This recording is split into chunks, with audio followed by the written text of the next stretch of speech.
Good evening. Thank you for joining us this evening. This is Valley Beth Shalom. And tonight, the entire Jewish world stops for a few moments to remember that it is Yom HaShoah. It is the anniversary of the fall of the Warsaw Ghetto and an opportunity to gather in memories of the destructive years of the Holocaust.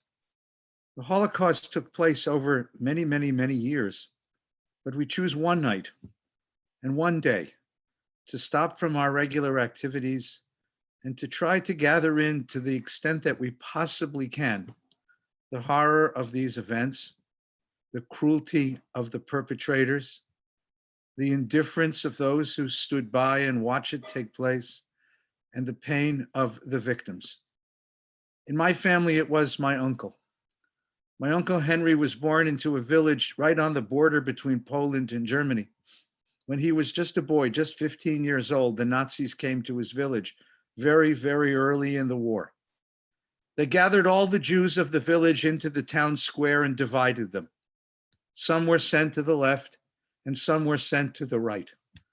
My uncle was a big, strong kid. He was an apprentice carpenter. He was sent to the line on the left with the other able-bodied men. His father, his mother, his grandmother, and his 5 sisters were all sent to the right. My uncle crossed the square. He wanted to be with his family, but his father slapped him across the face and shoved him across the square. And that's what saved his life, because he never saw his family again. No one survived. Uncle Henry was a carpenter and he was a big, strong kid. And he went from camp to camp doing slave labor for the Nazis. He was in the camp when Schindler's people were there. And then he was brought to the site in Poland of the Auschwitz-Birkenau concentration camp. And he literally built it. He was one of the carpenters who erected the barracks. And then as the Russian army was coming close to liberate Germany, liberate Poland, they took 3,500 men from his part of the camp and they marched through the dead of the Central European winter into Germany. 3,500 men left and only 700 arrived. He was brought to an out camp of the Buchenwald concentration camp, where he was kept until the Allies came.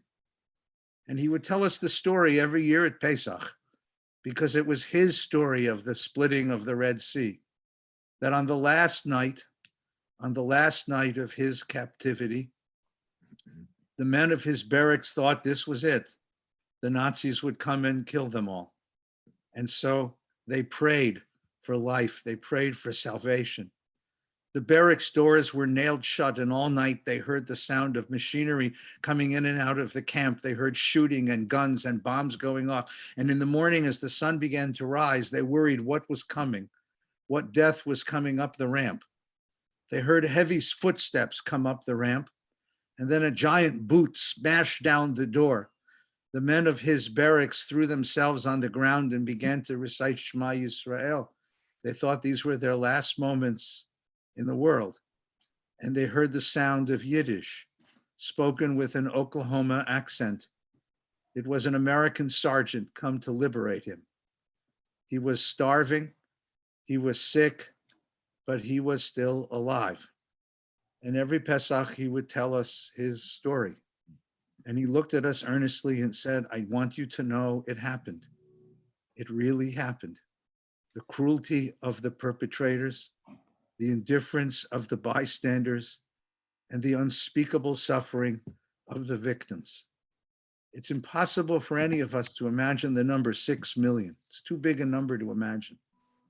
But I think about one 15-year-old boy separated from his mother and father and his 5 sisters on a terrifying day in 1939, and the beginning of his journey, and finally his liberation, his immigration to America, the family that he raised and celebrated with. He is my connection with these events. And tonight I remember my uncle and the other millions who suffered.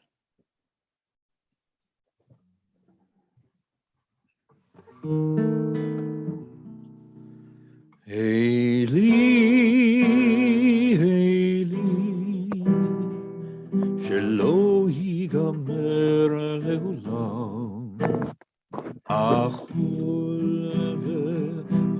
hayam rishrush shel hamayim berak hashamayim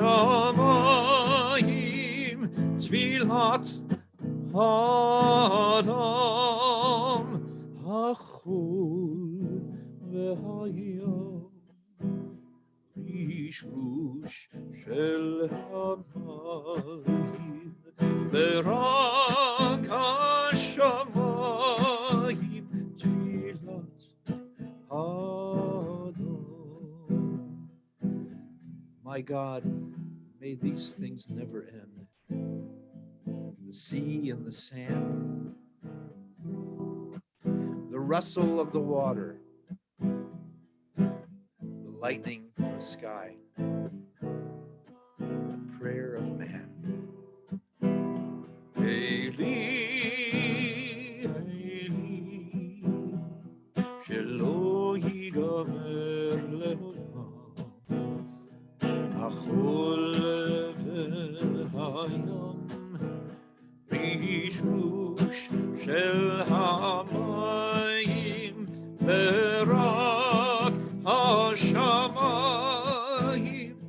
tfilat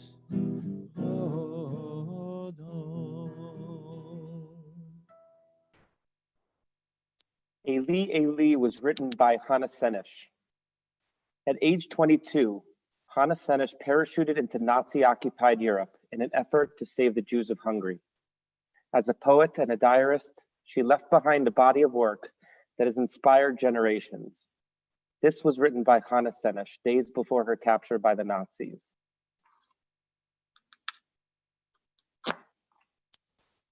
Blessed is the match consumed in kindling flame. Blessed is the flame that burns in the secret fastness of the heart. Blessed is the heart with strength to stop its beating for honor's sake. Blessed is the match consumed in kindling flame.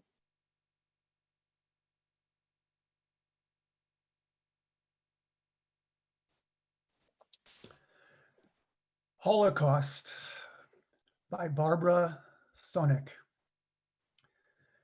We played, we laughed, we were loved. We were ripped from the arms of our parents and thrown into the fire.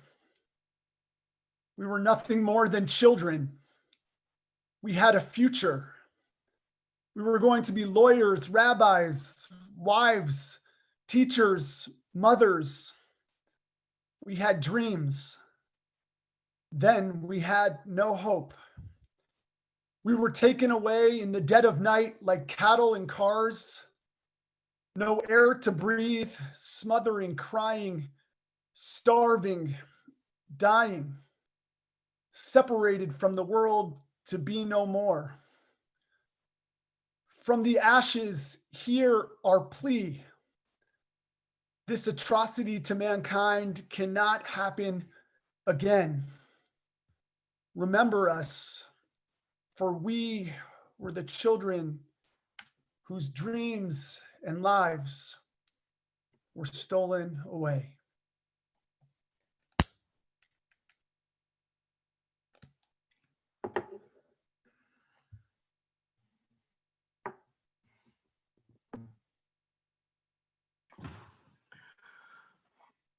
We are Abel's children. And tonight is a night that we remember the victim of the world's first murder and the call out from God, who asked, "Where is your brother Abel?" And the response is, "Am I my brother's keeper?" But God says, "Your brother's blood cries out to me." We are Abel's children. We are the ones who carry the burden of his memory. We carry and toil from far-flung places, hoping and journeying and searching to bring us back home. Home to a place where there is peace and equanimity where there is no suffering, where there is no aggression or attempts at violence to cause harm. We are Abel's children. We carry that message of God's cry to all of humanity. Your brother's blood cries out to me. And our response is to journey home. This year, for the first time in 32 years, young adults from all around the world march out of the ashes from the Auschwitz-Birkenau concentration camps, make their way home to Eretz Yisrael. And while that won't be taking place in person, we lift up that burden, all of us together tonight, and journey home together. So we light these candles and share this poetry. We remember the great response from our sages. To save a life is to save an entire world.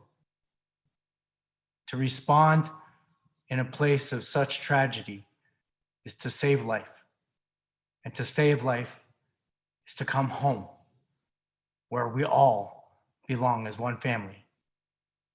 I want to share this poem written in 1943, anonymously, someone's musings for home. Homesick. I lived in the ghetto here more than a year, in Terezin in the Black Town now. And when I remember my old home so dear, I can love it more than I did somehow. Ah, home, home, why did they tear me away? Here the weak die easy as a feather, and when they die forever.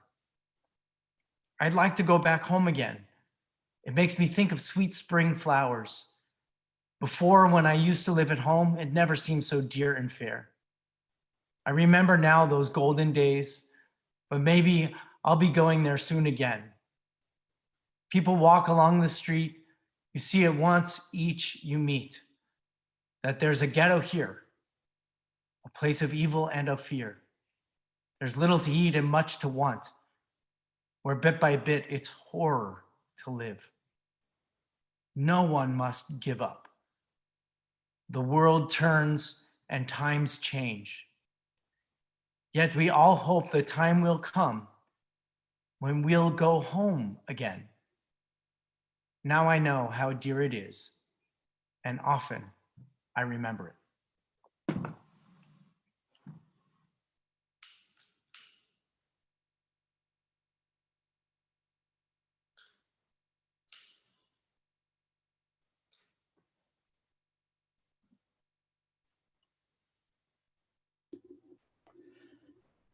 The Song of the Partisans. Never say, this is the end.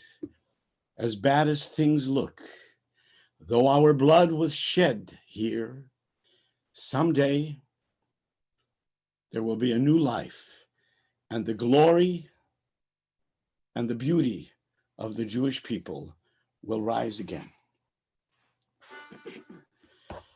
Sag nicht kein Mal, als du gehst dem letzten Weg, wenn Himmeln bleien verstellen bläue Tag. Kommen wird noch unser ausgebänkte Schal, es wird apoikt und unser Trott, wir seinen da.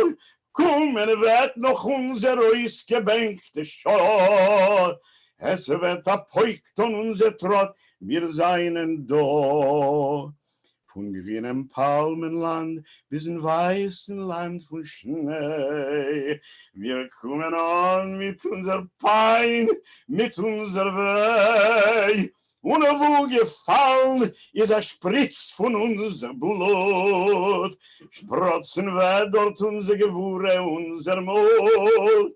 Und wo gefallen ist ein Spritz von unser Blut. Sprotzen wird noch unser Gewurre, unser Mut. Es wird die Morgensonne begilden uns dem Heind. Und unsere Nächten wird verschwinden mit dem Feind. Und euch versammeln wird die Sonne in dem Kajor. Wie a Parol soll gehen das Lied von Dor zu Dor. Du sag nicht keinmal, als du gehst dem letzten Weg. Wenn Himmeln bleiere, verstellen bläue Tag. Kommen wird noch unser euch gebänkte Schor. Es wird apoikton unser Trott, mir sein do.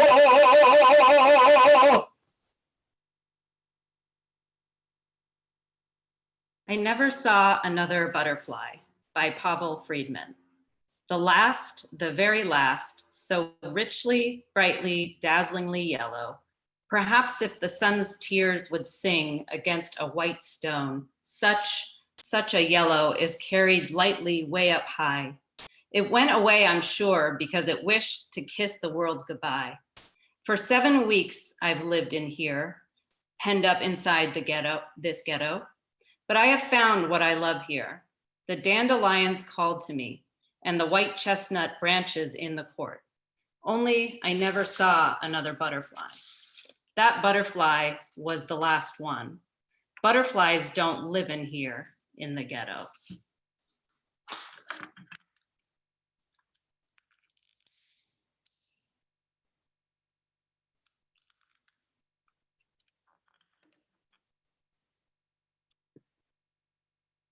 Each of these candles we light tonight in many ways represent different voices out of Auschwitz. The voice of a child remarking on their situation in the ghetto.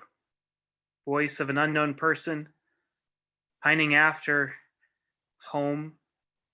The voice of the soldier in the forest crying out for defiance. The voice that laments the past and describes the horror. And then there is the drier voice, the voice that is steeled by anger and frustration at a world that did nothing. A world that says that the command coming out of Auschwitz is not only to deny Hitler a victory, but to ensure that we indeed never forget, by calling those who feel so secure in their homes out for the injustices that they perpetrated. This voice is most readily penned by the famous Italian author Primo Levi, who, with 599 other Italian Jews, found himself in Auschwitz during the last 11 months of the war. Levi survived the war, and he survived only with 19 other brothers and sisters, only 20 left out of his entire town. While he was in the war, he was able to scratch poetry into the sides of buildings and on scratches of paper he found. He collected them and rewrote them later, publishing many books. I'm going to read 2 poems by him. The first is called Shema. He writes, "You who live secure in your warm houses, who return at evening to find hot food and friendly faces, consider whether this is a man who labors in the mud, who knows no peace, who fights for a crust of bread, who dies at a yes or a no.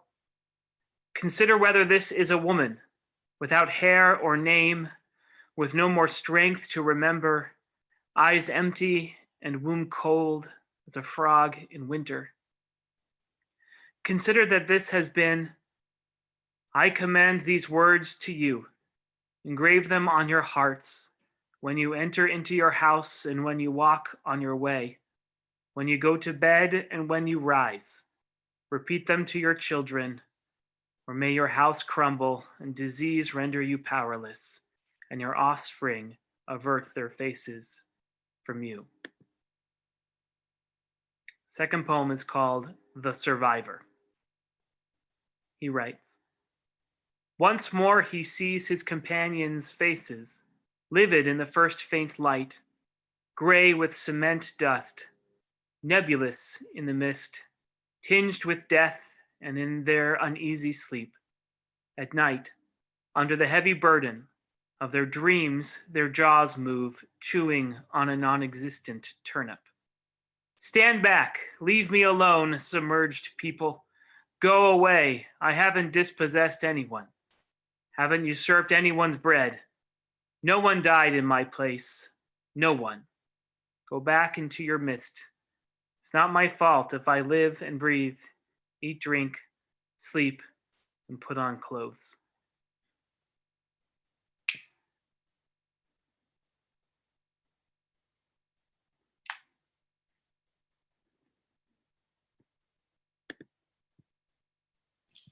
As we light these 6 yellow candles, we vow never to forget the lives of the Jewish men, women, and children who are symbolized by this flame.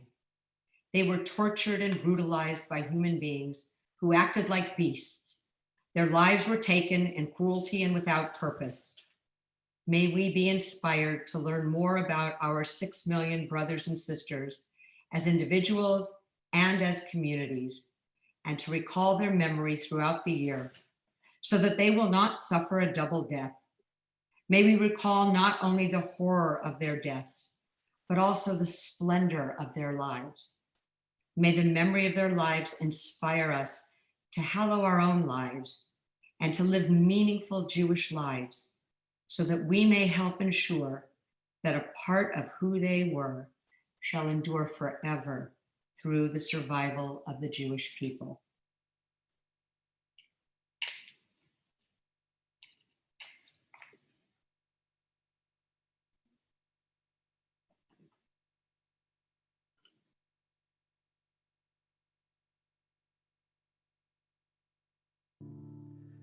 Ani ma'amin, ani ma'amin, ani ma'amin, be'emuna shleima, be'viat ha'mashiach, be'viat ha'mashiach, ani ma'amin, ve'af al pi she'yitmamea,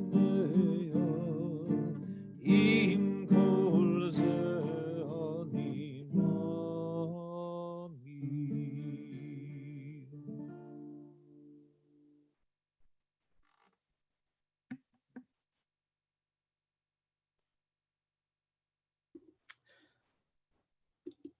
The classic memorial prayer of our people.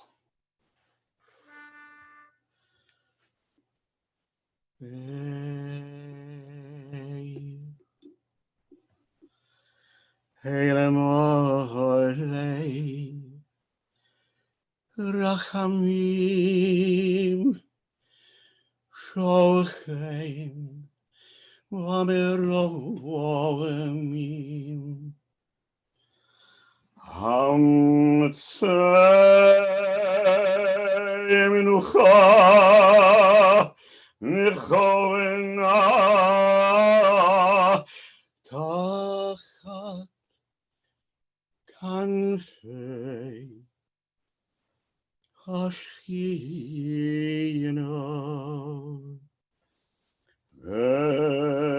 my Lord, Kedoshim Uteorim Kezoar Rokia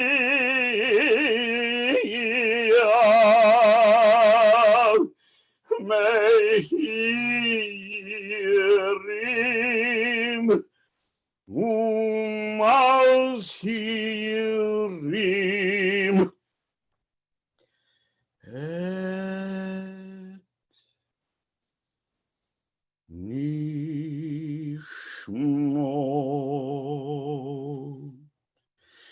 et nishmot kol ele שהזכרנו היום לברכה שנפלו בידי הרוצחים ונשפכו דמם באושוויץ, מיידנק טרבלינקה,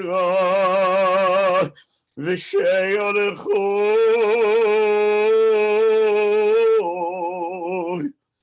לעולם.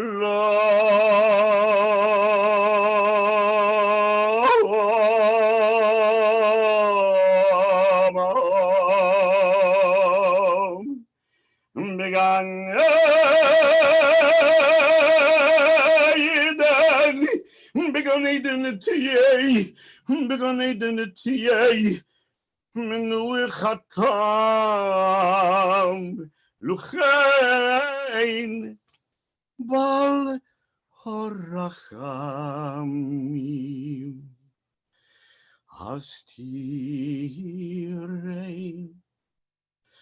בסתר כנפיך לעולמים.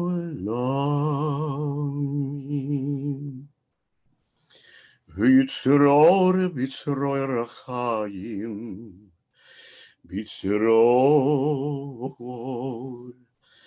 החיים,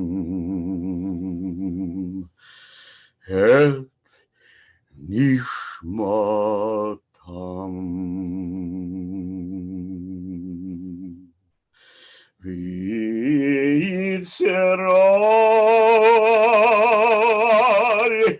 ויצרור החיים,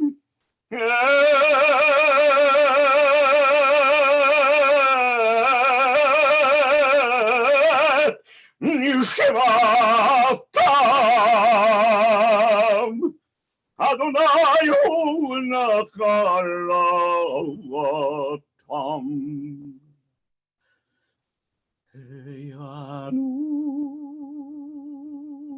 ינוחו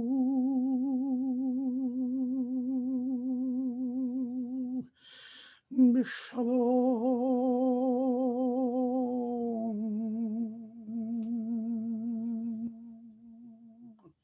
על משכבותיהם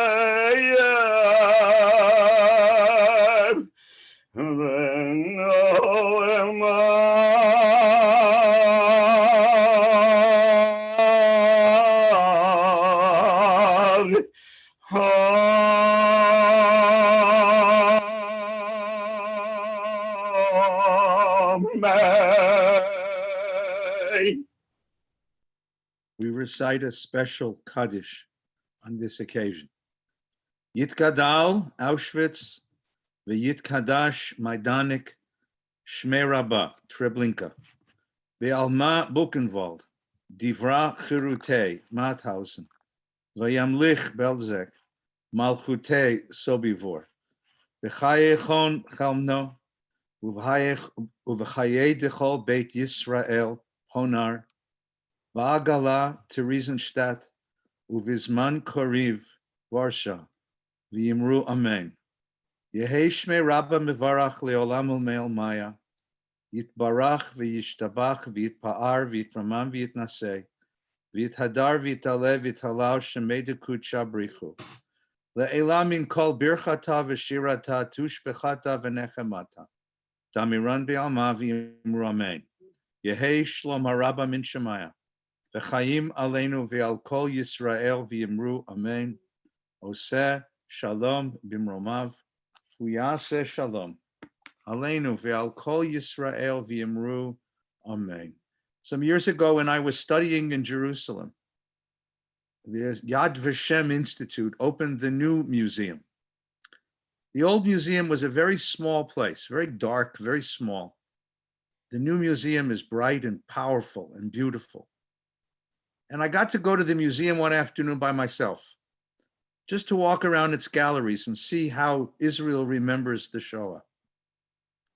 And what's remarkable about the museum is that in every gallery, in every room, there are these big, big video screens with survivors telling their stories, so that the galleries are filled not just with artifacts and exhibits and historical events, but with the words and the faces and the feelings of those who were there, who witnessed it, and who came to Israel, who came to America afterwards to tell their stories.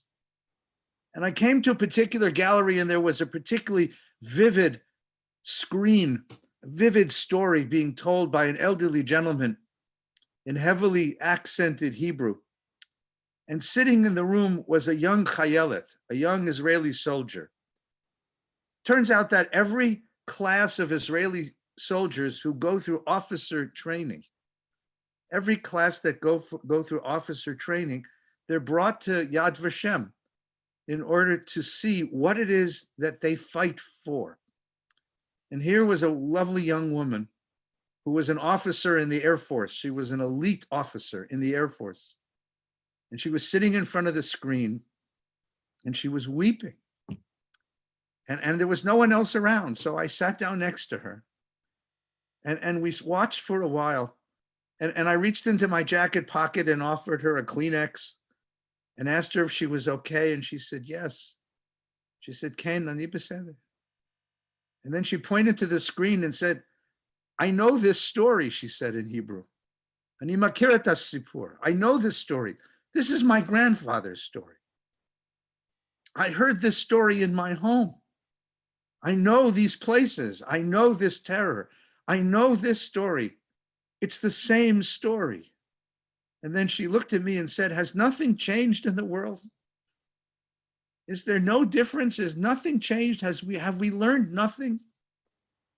And I looked at her and I realized who we were. A young Israeli soldier in the Air Force and a rabbi from America.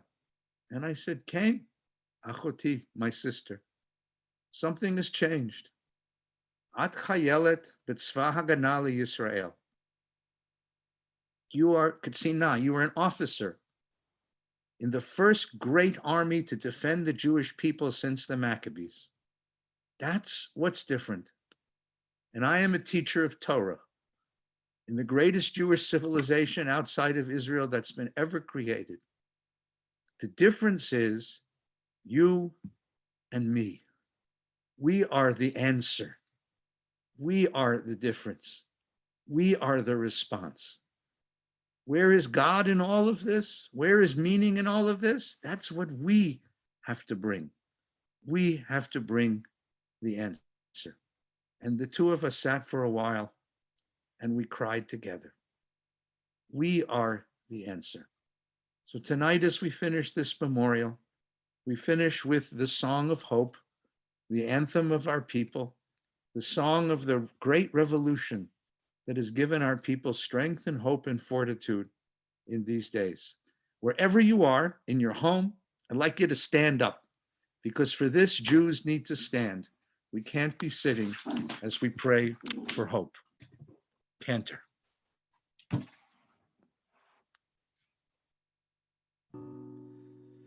כל עוד בלבב פנימה נפש יהודי הומייה ולפתי מצלח קדימה עין ציון צופיה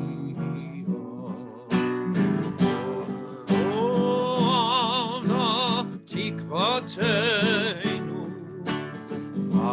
התקווה בת שנות 2000, להיות עם חופשי בארצנו, ארץ ציון ירושלים, להיות עם חופשי בארצנו, ארץ ציון, ירושלים.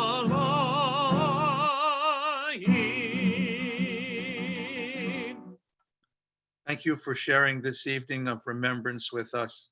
Have a quiet and blessed night.